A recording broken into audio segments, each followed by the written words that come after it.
माला फिर रहे हैं, देख रहे हैं कौन सा देव आ रहा, कौन सा देव का है, चिटिया नहीं आए, कोई नहीं आ रहा क्या? हाँ, देव आ रहे हैं तुम्हारे चमत्कार करने के लिए, आ सकते हैं तुम्हारे पास, मच्छर कान काट भी का, और कोई नहीं आ रहा तुम्हारे पास। देवों को बुलाना चाहते ना तो देवादेव पर अगाध श्रद्धा होगी, देव अपने आप आ जाएंगे। अगाध श्रद्धा होना चाहिए, विश्वास बिल्कुल, जैसे आप बोलते हैं अंधविश्वास, ऐसे बिल्कुल श्रद्धा तुम्हारी ऐसी हो, जो है सो है, कुछ नहीं। कैसी? जैसे जैसे ऋषभ देव के चरणों में दो विद्याधर कुमार बैठे। महापुराण पढ़ा आपने? आदि पुराण में लिखा है, दो बालक पहुंचे, कौन मालूम? नमी बिनमी। वे जाकर के प्रभु के चरण पकड़ लिए और बोले, स्वामी आपने भरत को चक्रवर्ती पर राज दे दिया, सबको राज बांट दी, मुझे कुछ भी नहीं दिया, कुछ भी नहीं दिया, हम तो लेके ही जाएंगे। अब बताओ, भगवान तो सब छोड़ के आए, वे कहाँ से थे? तो मालूम, तो वहाँ से विद्याधर लोग आए, देवता आए, बोले भाई आपको मालूम नहीं है, भगवान जब दीक्षा लेने जा रहे थे तब मुझे बता गए हैं कि ये नमी बिनमी को, ये विद्याधरों की ये जो श्रेणियाँ हैं विजयारथ की, ये इनको दे देना। कुछ लोग आए, अरे प्रभु से क्यों मांग रहे हो तुम, भगवान है वे ध्यान में लीन है। तो मालूम बिनमी बिनमी क्या बोलते, तुम जाओ अपनी समय अपने घर ले जाओ। बोले मुझे मत समझाओ, मैं तुमसे मांग रहा हूँ क्या, मैं अपने प्रभु से मांग रहा हूँ, भगवान से मांग रहा हूँ। ऐसी जिसकी तीव्र भावना होगी कि जितने समझदार लोग आ जाए, सारस्वत अनंग सागर जैसे, निसंग सागर जैसे, बोले भैया, बोले क्यों मांग रहे हो तुम, भगवान को परेशान कर रहे हो। तो ऐसे लोगों की बात नहीं मानना, बोले हमारे भगवान वो हम मांग रहे, तुम कौन होते हो। जब ऐसे भी लग गए कि हमें तुमसे सुननी नहीं है, तुम्हारी सुननी नहीं है, तो देव विद्याधर लोग अपने आप आ गए, भैया चलो तुम्हारे लिए विजयारथ की श्रेणियों का राज दिया है। वही बिनमी, नमी बिनमी के कुल में, वही नमी बिनमी कुल में हनुमान हुए हैं। आइए, तो ये जो आहारक शरीर होता है ये सभी के नहीं होता है, छठवें गुरु संवृत्ति भावलिंगी बीतरागी मुनियों को होता है। आज के मुनिराज को नहीं होगा, ये चतुर्थ काल की मुनियों को ही होता है। नहीं तो ये लोग बैठ जाए, बोले सुनो कहीं पुतला बनाए मंगा लें कहीं से, एक गुड्डा गुड़िया जैसा, और कहीं भैया हमारे पुतला निकल आया है, ओहो क्या नहीं, अरे तुम लोग सब दिखा दोगे। सतना में एक सुब्रत सागर जी एक ज्ञानी ने, एक था श्वेत पट परंपरा से, बोले चमत्कार दिखाते, चमत्कार दिखाते, केसर रोज बजवाते, रोज केसर बजवाते थे, रोज केसर बजवाते थे। लेकिन एक ज्ञानी चतुर ने बोले भैया हम तो वहां देखेंगे जहां से केसर बरसती है। अब बे किवाड़ बंद के बोले नहीं नहीं नहीं, यहीं से देखो आप। तो ऊपर मशीन फिट किए थे, वहां से केसर बरस रही थी। मालूम वो तो कूद कांद के चढ़ गया, और जैसे ही चढ़ा उसने उठाकर सब नीचे पटक दिए, बोले ये केसर बरस रही, जाओ। अमरावती में मालूम एक जीव ने क्या किया, किसी के साथ भग गया, और रात्रि में मालूम सुबह से क्या कर गए, ओ शमशान से लकड़ियां मकड़ियां पटक करके और सामान पटक करके और कपड़े वहीं छोड़ करके, और वहाँ जो कैलेंडर रखा पड़ा था उस पर लिख के चले गए, ये अदृश्य हो गए हैं, अदृश्य हो गए हैं। वो अदृश्य हुए और जाकर सांगली में पकड़े गए, तब दृश्यमान हो गए। तो भाई इस प्रकार के चमत्कार मत दिखाना कि जमीन में प्रतिमा गाड़ दो और गाय को पकड़ के लाओ, जबरदस्ती दूध निचोड़वा दो मेरे मित्र, और जब वो कारीगर का भाई प्रतिमा वापस दो। तो ऐसे चमत्कार मत दिखाना, ऐसे चमत्कार मत दिखाना। ये चमत्कार प्रभावना नहीं करेंगे, अप्रभावना करेंगे। वे महावीर जी के भगवान अलग थे, भातकुली के आदिनाथ अलग थे, पदमपुर के पदमपुर अलग हैं, तिजारा के चंद्रपुर अलग हैं, कचनेर के पारसनाथ अलग हैं। मित्र वे गाड़ी नहीं गई थी, वे पहले से प्राचीन काल में दब गई थी, वे भगवान निकले हैं। इसलिए सब जगह चंदन की वर्षा नहीं होती ना, तो केसर के छींटे बरसते हैं, मधुमक्खियां भी निकल जाती हैं, और हर जगह अमृत नहीं बरसता। अमृत बरसने के लिए पुण्य चाहिए। आइए, नारक समूर्छनो नपुंसकानी, नारकी सम्मूर्छन नपुंसकी होते हैं। मालूम है तत्वासुत पढ़ करके तुमको कितना लाभ मिलेगा। जितनी अंदर की विषमताएं सब बाहर निकल जाएंगी, सारी रूढ़ियों से बाहर हो जाओगे। सिद्धांत ये, नारक सम्मूर्छनो नपुंसकानी, जितने सम्मूर्छन हैं, जितने पुंसक हैं, वे सब जो है ना नपुंसक ही होते हैं। इसलिए कुछ लोग जो है ना मक्खी को भी गर्भज अंड बोल रहे हैं, तो मच्छर को भी मादा मच्छर, ये सब गिन रहे हैं, ये सब नपुंसक हैं। हम सब नपुंसक हैं। नारक समझ न देवा, देव नहीं होते क्या नपुंसक? नहीं, तुम सोचो देव ही नहीं होते। शेषा त्रिवेदा, से जो जीव होते हैं स्त्री वेदी, पुरुष वेदी, नपुंसक वेदी, तीनों वेद वाले होते हैं। औपादिक चरमोत्तम देहा संकेवर सहसो न पुरता सहा। और वो 5 जन्म वाले हैं देव नारकी। इधर देखो भाई, इनका अकाल मरण नहीं होता। तिल तिल करें देह के खंड, असुर विरावे दुष्ट प्रचंड। तिल के टुकड़े टुकड़े कर दें नारकी परस्पर में, परंतु फिर भी इनका अकाल मरण नहीं होता। पारे की भांति जुड़ जाते। कल अपन करेंगे चर्चा 30 अध्याय में नरक के, संभल के आना। और वो 5 जन देव कभी अकाल मरण नहीं होता, पूरी आयु करके ही मरण होगा। चरमोत्तम, चरम शरीर का तो अकाल मरण होता है। चरमोत्तम यानी तीर्थंकर भगवान।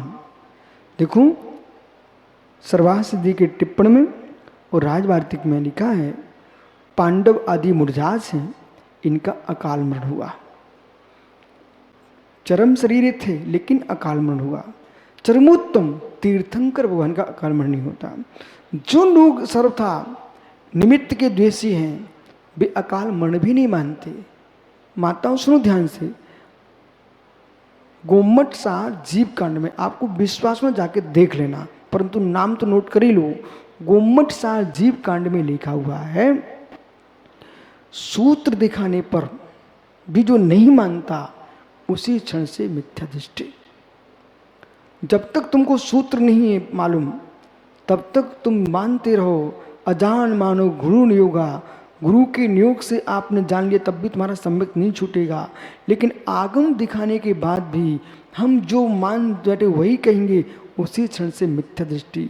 तो गोमट सार कर्म कांड में और अष्टपौड़ में और धवला जी में एक गाथा लिखी हुई है, विष बेयन रक्षक है। विष की वेदना से, विष खाने से, रक्त के क्षय से, देखा ना लोग नस काट लेते हैं, खून झरा प्राण गए। रक्त के क्षय से, विष की वेदना से और श्वास के निरोध से, श्वास निरोध कर दिया, घुटन हो गई, मर गया।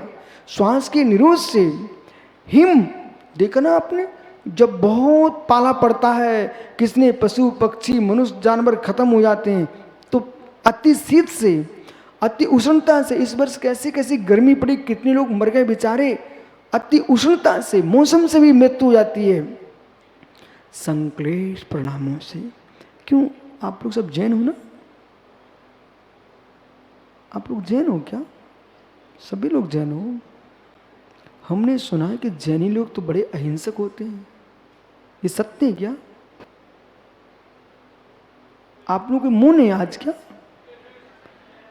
तो जैनी लोग अहिंसक होते ऐसा हमने सुना है, ये बात सत्य है? नहीं बोलोगे? सत्य है। यदि सत्य है तो सुनिए मेरी बात को।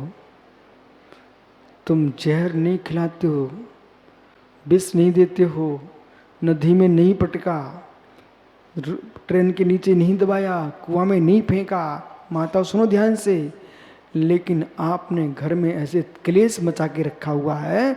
विश्वास रखो, इससे जितना क्लेश करोगे परिवार के सदस्य संक्लेशता में जाएंगे, उनका हार्ट अटैक आएगा। ये पूरा पाप उन लोगों को जाएगा जिनने घर में नाटक किए। यदि अहिंसक हो तो आज से प्रतिज्ञा कर लो, हम जहर की पुड़िया नहीं देंगे, परंतु टेंशन की भी जहर नहीं देंगे। किसके लिए ताली बजा रहे हो? माताओं सुना, कुछ नहीं सुना, मेरा कुछ नहीं जा रहा है। जितना मांगोगे वो पति की शक्ति नहीं है, मांग तुम्हारी मिटेगी। जितना मांगोगे वो पति मांग पूरी कर नहीं पाएगा, मांग तुम्हारी मिटेगी। इसलिए उतनी ही मांगो जिससे बेचारा तुम्हारी मांग पूरी कर पाए। वो भी एक माँ का बच्चा है?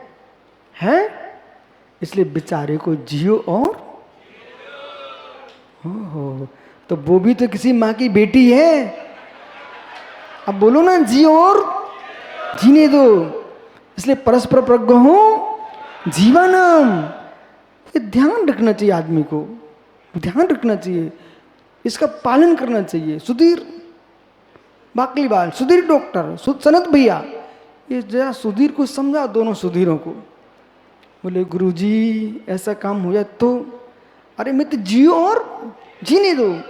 अपनी बात कहो पर जबरदस्ती मत करो, व्यक्ति को सोचने का मौका दो। अपने एकदम प्रेशर बना दें तो मुझे पता नहीं है, पत्थर झेल लेना सरल है, प्रेशर झेलना कठिन है।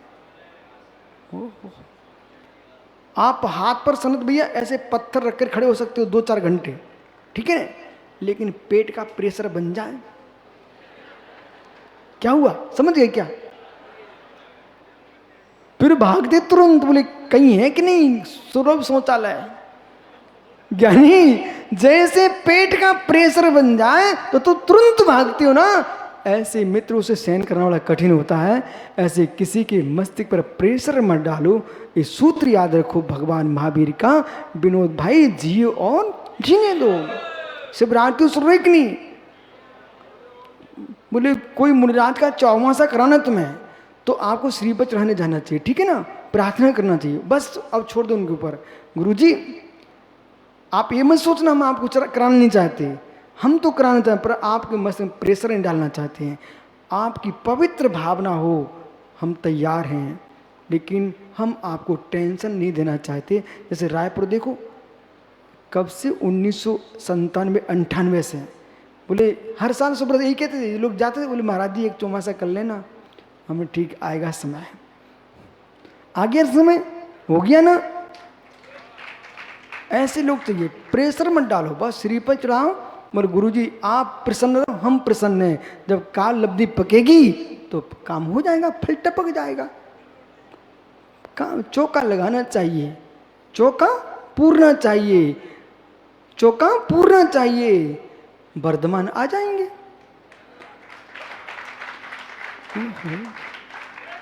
वर्धमान तो चंदन वाला जैसे तुम भक्ति करो, बैठ जाओ ज्ञानियों।